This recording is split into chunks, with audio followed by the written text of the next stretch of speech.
और 8। उत्तर प्रदेश एटीएस के 8 कमांडो के घेरे में छांगुर बाबा को लखनऊ से 150 किलोमीटर दूर बलरामपुर लाया गया है। छांगुर बाबा को एटीएस की टीम उसकी कोठी पर लेकर आई है। छांगुर बाबा कोठी के अंदर है और एटीएस के कमांडोज का कड़ा पहरा कोठी के बाहर है, क्योंकि इसी कोठी के अंदर छांगुर बाबा के पाप लोक का एक सबूत मौजूद है। कोठी पर छांगुर बाबा को क्यों लाई है एटीएस?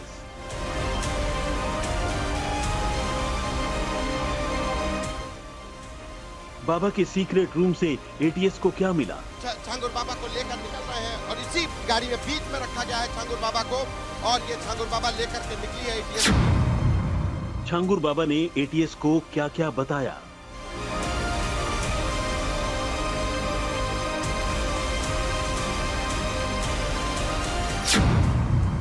बाबा का काला साम्राज्य और कोठी का रहस्य।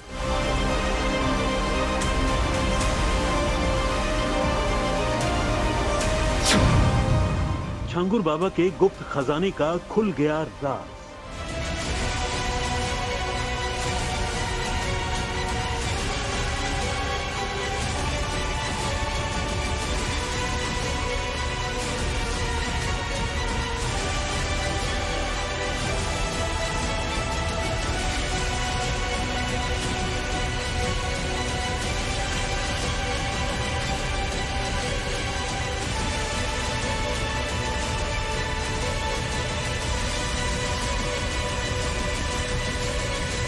पांच जुलाई को जलालुद्दीन उर्फ छांगुर बाबा और उसकी गर्लफ्रेंड नीतू उर्फ नसरीन की गिरफ्तारी हुई।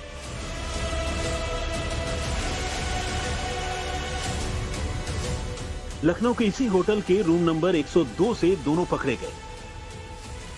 81 दिनों तक होटल के रूम नंबर 102 में छांगुर बाबा और नसरीन अंडरग्राउंड थे। बीते दिन यूपी एटीएस ने छांगुर बाबा और नीतू उर्फ नसरीन को एक साथ बिठाकर पूछताछ की। पूछताछ के दौरान शातिर दिमाग बाबा लगातार जांच टीम को गुमराह करता रहा। एटीएस की टीम ने छांगुर बाबा से पूछा, कब से धर्मांतरण रैकेट को ऑपरेट कर रहे थे?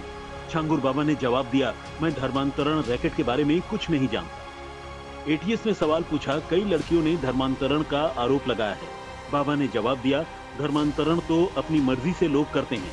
फिर सवाल पूछा गया कि बलरामपुर में 12 करोड़ की कोठी कैसे बनाई? इस सवाल के जवाब में छांगुर बाबा ने कहा, कोठी मेरी नहीं है, कोठी नसरीन की है। छांगुर बाबा के साथ मौजूद नीतू उर्फ नसरीन से जांच टीम ने पूछा, 12 करोड़ रुपए कहां से आए? तो नसरीन ने जवाब दिया, विदेशों से छांगुर बाबा को दान में मिले थे। जांच टीम ने नसरीन से पूछा कि छांगुर बाबा को सैकड़ों करोड़ रुपए कहां से मिले? नसरीन ने टीम को बताया, पूरी फंडिंग विदेशों से थी। जांच टीम ने छांगुर बाबा और नीतू उर्फ नसरीन से सवाल पूछा, आखिर विदेश से सैकड़ों करोड़ की फंडिंग क्यों हुई? जवाब में छांगुर बाबा ने कहा, इस्लाम के प्रचार के लिए विदेशों से पैसे मिले। जांच टीम ने पूछा, पैसों का पूरा हिसाब किताब कहां है? छांगुर बाबा ने जवाब दिया, मुझे नहीं पता, सब कुछ लैपटॉप में है। इस सवाल के बाद एटीएस ने पूछा, लैपटॉप कहां है? छांगुर कुछ नहीं बोला, लेकिन नसरीन ने बताया, लैपटॉप कोठी के सीक्रेट रूम में मौजूद है। इनसे इस गैंग के सभी गतिविधियों, इनके मनी ट्रेल, इनके द्वारा अर्जित अवैध संपत्तियां इत्यादि की जानकारी की जाएगी। पूछताछ के दौरान एटीएस को पता चला, छांगुर बाबा के धर्मांतरण रैकेट का एक राज लैपटॉप में मौजूद है। मतलब छांगुर बाबा के गैंग को कहां-कहां से फंडिंग हुई, छांगुर बाबा के धर्मांतरण रैकेट के फाइनेंसर कौन-कौन हैं, अवैध धर्मांतरण के खेल में छांगुर बाबा के कितने पार्टनर हैं, बाबा की शिकार बनी लड़कियों की लिस्ट में कितने नाम हैं, विदेशों से मिले फंड का इस्तेमाल बाबा ने कहां-कहां किया।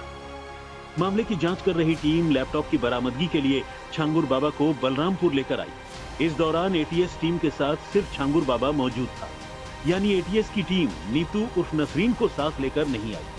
इस पुलिस कस्टडी रिमांड का दूसरा दिन है और यूपी एटीएस की टीम जो इस पूरे अवैध धर्मांतरण के सिंडिकेट की जांच कर रही है, वो छांगुर बाबा को लेकर यहां बलरामपुर की उस कोठी में पहुंची है जिस कोठी पर बुलडोजर चला, बुलडोजर एक्शन हुआ, जिसको निस्तनाबूद किया गया।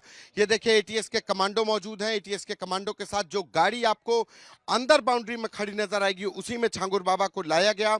यहां पर बरामदगी की बात हो रही है कि छांगुर बाबा की निशानदेही पर यहां से वो लैपटॉप और कुछ बैंक के डिटेल्स लेने की कोशिश की जा रही है। 90 मिनट तक एटीएस की टीम छांगुर बाबा के साथ कोठी में रही।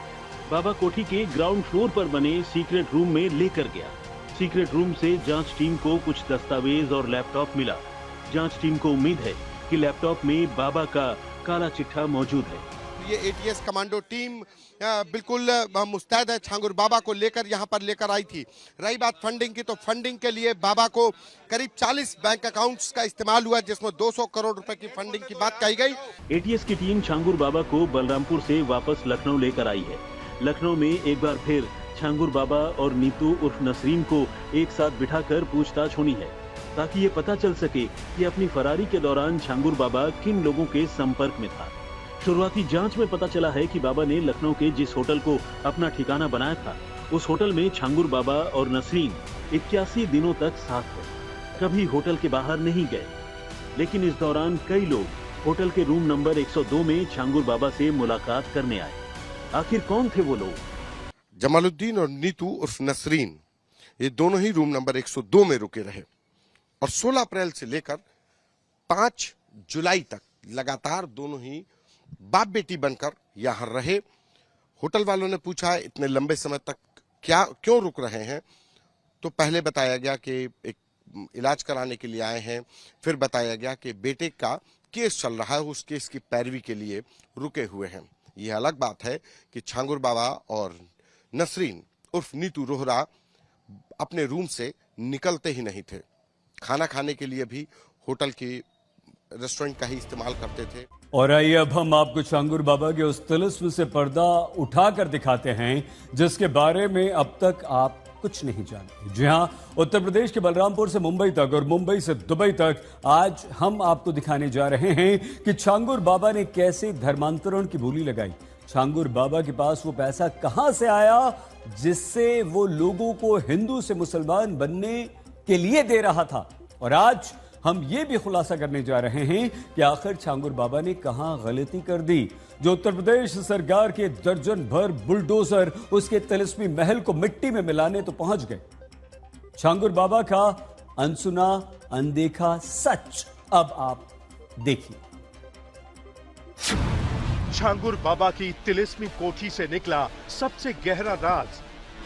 कहा कि आप धर्म परिवर्तन करवा लीजिए। 15-16 लाख रुपया उन्होंने देने के लिए कहा। गाली भी दिया, हमको धमकियां भी दिया। कोई बात सुनवाई नहीं हुई। इसने हमको 302 का मुलजिम बना दिया। हिंदू से मुसलमान बनने के पैसे, छांगुर बाबा की भरी तिजोरी का सच। बाबा का सिंडिकेट बहुत बड़ा है, इंडिया कुछ भी नहीं है। एक नौकर ने कैसे छांगुर बाबा का पूरा नेटवर्क ध्वस्त करके रख दिया। हमको दबाव बनाया कि अगर नहीं धर्म परिवर्तन बदलते हो तो तुमको मार डालेंगे, जान से चले जाओगे, तुम्हारे बच्चे बर्बाद हो। 5 लाख रुपया दे रहा था। छांगुर बाबा की कोठी बनाने वाले ठेकेदार ने बाबा का भांडा फोड़ कर रख दिया। उसका इतना प्रभाव है बलरामपुर जिले में, कोई अधिकारी उसके खिलाफ नाम भी सुनना पसंद नहीं करता है। छांगुर बाबा की नीतू का गहरा राज, अब एक एक का पर्दाफाश। भले ही छांगुर बाबा की इस तिलिस्मी कोठी को योगी सरकार ने मिट्टी में मिलवा दिया, लेकिन छांगुर बाबा के हर रहस्य से पर्दा उठाने के लिए यूपी एटीएस को फिर से इसी कोठी में आना पड़ा है, क्योंकि अभी छांगुर बाबा की कोठी का एक कमरा सही सलामत है और इसी से खुलने जा रहा है बाबा और उसकी करीबी नीतू का एक एक सच। उत्तर प्रदेश सरकार ने जिस तरीके से धर्मांतरण के मामले में एक्शन लेने का निर्णय लिया, छांगुर बाबा के नेटवर्क में शामिल लोगों की गिरफ्तारी का दौर शुरू हो चुका है। छांगुर बाबा को यूपी एटीएस ने लखनऊ से गिरफ्तार करने के बाद छांगुर बाबा और उसकी करीबी नीतू नसरीन को भी पुलिस कस्टडी रिमांड पर लेकर पूछताछ शुरू कर दी है। ये कोठी बनी थी उस विदेशी फंडिंग से जिसमें 40 खातों से 100 करोड़ की रकम का अंदेशा अभी भी जांच एजेंसियों को है की 100 करोड़ से अधिक की फंडिंग हो चुकी है। आज छांगुर बाबा और उसकी करीबी पुलिस की रिमांड पर है, तो इसके पीछे दो नाम हैं। एक छांगुर बाबा की कोठी बनाने वाले ठेकेदार वसीउद्दीन उर्फ बब्बू चौधरी और दूसरा छांगुर बाबा का नौकर संचित। अगर बाबा ने वसीउद्दीन को उसके काम का पूरा पेमेंट दे दिया होता तो शायद छांगुर बाबा के धर्मांतरण कंपनी का खुलासा न होता। और अगर छांगुर बाबा ने अपने नौकर संचित को जबरन धर्मांतरण के लिए मजबूर न किया होता और संचित आधी रात को बाबा की कोठरी से झोला उठाकर न भागता तो शायद आज छांगुर की धर्मांतरण कंपनी और नोट छाप रही होती। शिकायत हमने किया सर 19 तारीख चौथा महीना 2023 में इनकी शिकायत हमने प्रधानमंत्री जी और रक्षा मंत्री जी, मुख्यमंत्री जी, सारे लोगों को हमने रजिस्ट्री द्वारा शिकायत किया 2023 से। फिर कुछ हुआ? कुछ नहीं हुआ। 6 महीना साथ काम किया हमने, उसके बाद हमको दबाव बनाया कि अगर नहीं धर्म परिवर्तन बदलते हो तो तुमको मार डालेंगे, जान से चले जाओगे, तुम्हारे बच्चे बर्बाद। 5 लाख रुपया दे रहा था। उस जगह से झोला उठाया, अपने घर रात के पैदल आया, बच्चे भाग गए। हाँ भाग गया है, बच्चे को लेके पैदल भाग गया है।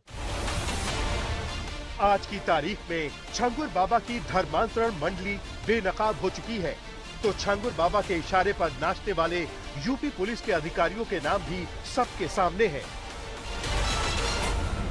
कोर्ट भी गया, कोर्ट में भी नहीं। उसका इतना प्रभाव है, बलरामपुर जिले में कोई अधिकारी उसके खिलाफ नाम भी सुनना पसंद नहीं करता है। हम जमालुद्दीन और छांगुर बाबा का इतना प्रभाव था कि कहीं कोई सुनवाई। प्रभाव इतना था कि जहां तक मुझे जानकारी है कि एसपी आवास में इसका रहना होता था।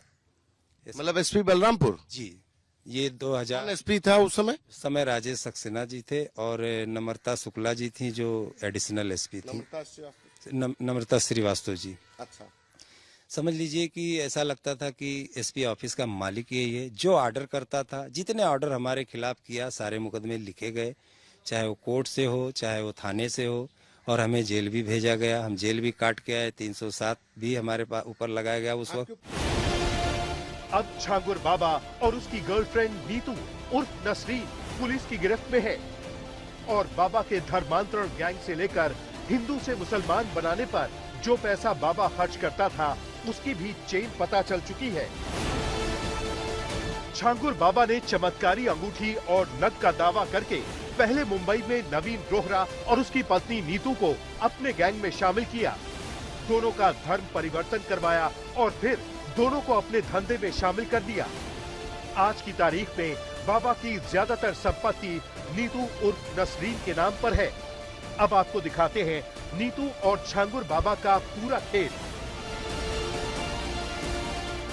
खुलासा हुआ है कि 2014 से 2019 के बीच नीतू 19 बार यूएई गई, जबकि उसके हस्बैंड नवीन 2016 से 2020 के बीच 19 बार यूएई गए। कहा जा रहा है कि छांगुर बाबा ने नीतू और नवीन को अपनी धर्मांतरण कंपनी का पोस्टर बॉय बनाकर विदेशों में पेश किया।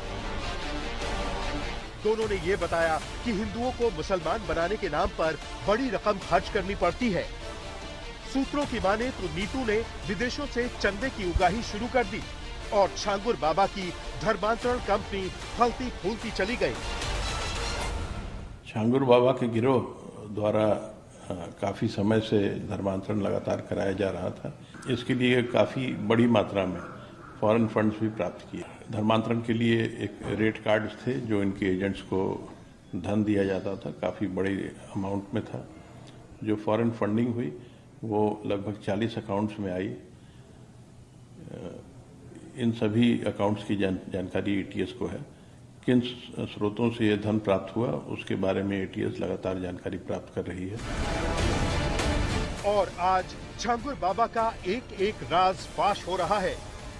छांगुर बाबा के पास जो भी आता था बाबा उसे अपना नाम जलालुद्दीन बताता। आज बाबा के जलालुद्दीन नाम को भी डिकोड कर दिया गया है, तो सुनिए।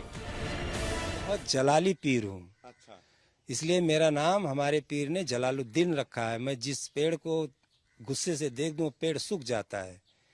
उसका कहना है कब्र में जो मुर्दे दफन है, मैं उनसे बात करता हूँ, उनसे सलाम करता हूँ, उनसे गुफ्तगू करता हूँ। ये लोगों को डराने के लिए, धमकाने के लिए? डराने के लिए। उसको कुछ नहीं, अगर उसको इतनी जानकारी होती तो आज शायद वो पुलिस के गिरफ्त में ना होता और उसका वो जिहाद खाना बुलडोजर से शहीद ना होता। आपको बता दें कि छांगुर बाबा का अगला प्लान एक डिग्री कॉलेज बनाने का था, ताकि वो कॉलेज में छात्रों का धर्म परिवर्तन कराकर अपनी धर्मांतरण कंपनी को और आगे बढ़ा सके। क्योंकि बाबा जानता था कि यूपी पुलिस तो उसकी जेब में है। बाकायदा बाबा ने सिद्धार्थ यूनिवर्सिटी से मान्यता के लिए संपर्क भी किया था, लेकिन उसे मान्यता नहीं मिली और छांगुर बाबा का पूरा तिलिस्म 2 लोगों ने तोड़ कर रख दिया। संतोष शर्मा, बलरामपुर, आज तक। छांगुर बाबा अकेला नहीं था। आइए अब हम आपको छांगुर बाबा की मंडली की पूरी कुंडली बताते हैं।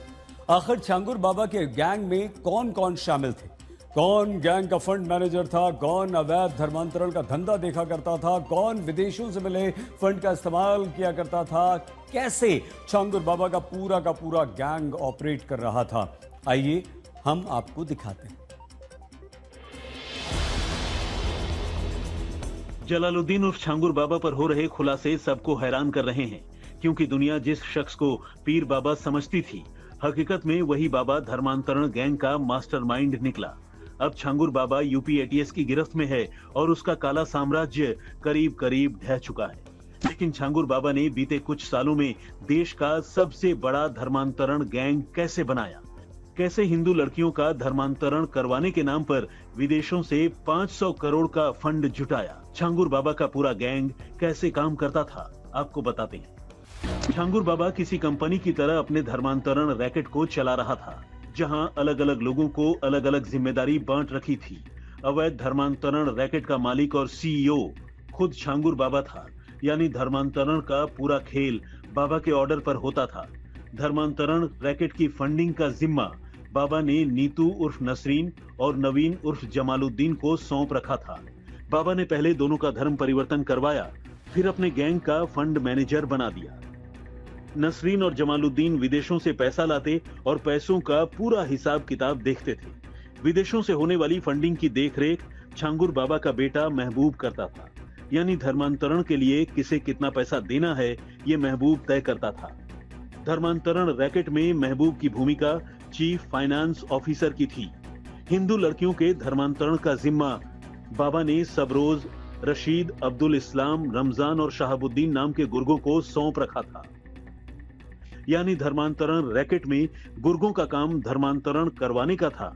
छांगुर बाबा ने अपने धर्मांतरण रैकेट से बलरामपुर कोर्ट में क्लर्क का काम करने वाले राजेश उपाध्याय को भी शामिल कर रखा था। राजेश उपाध्याय का काम बाबा के लिए प्रशासन के लोगों को मैनेज करना था और बाबा के खिलाफ आवाज उठाने वालों के खिलाफ फर्जी मुकदमा दर्ज करवाने का था। इसके बदले में छांगुर बाबा ने राजेश उपाध्याय की पत्नी को अपनी प्रॉपर्टी में पार्टनर बना रखा था। विदेशी फंडिंग से धर्मांतरण का रैकेट चला रहा जमालुद्दीन उर्फ छांगुर बाबा एक गैंग की तरह काम कर रहा था, जिसमें चेहरे के तौर पर छांगुर बाबा था, लेकिन इसके पीछे फंड मैनेजमेंट का काम नीतू उर्फ नसरीन और उसका पति नवीन रोहरा उर्फ जमालुद्दीन कर रहे थे। और इस विदेशी फंड आपने छांगुर बाबा की धर्मांतरण कंपनी के एक किरदार को देखा और आइए अब हम उन लोगों से भी आपको मिलवाते हैं जिन पर छांगुर बाबा ने जबरन धर्म परिवर्तन का दबाव डाला, पैसों का लालच दिया। आज तक कोई एक ऐसी महिला मिली जिनके साथ छांगुर बाबा के लोगों ने पहले दुष्कर्म किया और फिर जबरन इस्लाम अपनाने के लिए कहा? तो आपको आइए हम दिखाते हैं छांगुर बाबा के विरुद्ध सबसे बड़ी ये गवाही। यूपी के बलरामपुर से शुरू होने वाली छांगुर बाबा की काली कथा का हिसाब अब लखनऊ में हो रहा है। लखनऊ में छांगुर बाबा और उसकी गर्लफ्रेंड नीतू की पूरी कर्म कुंडली खुल रही है और आज तक छांगुर बाबा के एक एक छल से पर्दा उठाने के लिए पूरी पड़ताल कर रहा है। इस कड़ी में आज तक के रिपोर्टर संतोष शर्मा उन लोगों तक पहुंचते हैं जिन पर छांगुर बाबा और उसकी मंडली ने न सिर्फ धर्म बदलने का दबाव बनाया बल्कि उन्हें प्रताड़ित भी किया। सर, हमारा उनका संपर्क हुआ और संपर्क होने के बाद में उन्होंने हमको कुछ समय के बाद में कहा कि आप धर्म परिवर्तन करवा लीजिए, हिंदू जाति में कुछ ही नहीं रखा है, और आप हमारे मुस्लिम धर्म अपना लेंगे तो आपको पैसा कौड़ी मिल जाएगा। लगभग 15-16 लाख रुपया उन्होंने देने के लिए कहा। ये बात हमको जमा नहीं, हम उनको वापस 1 हफ्ता 10 दिन के बाद मैं बोला, मना किया तो उन्होंने धमकी देना शुरू कर दिया अपने आदमियों के द्वारा कि आपको जान से मरवा देंगे, आप पे मुकदमा लिखा देंगे, ये करेंगे वो करेंगे। फिर हम लोग वहाँ से एप्लीकेशन पुलिस विभाग में दिया, पुलिस विभाग में कोई सुनवाई नहीं हुई। मतलब धमकी की, जब आपको धमकी मिली तो पुलिस में कहीं FIR कहीं तहरीर दी आपने? हाँ, तो मैं उसके बाद में तहरीर में दिया तो वहाँ कोई सुनवाई नहीं हुआ। वहाँ जिले में भी आया एडिशनल SP नर्मदा श्रीवास्तव, उन्होंने भी कोई सुनवाई नहीं किया, हमारा FIR फाड़ के फेंक दिया।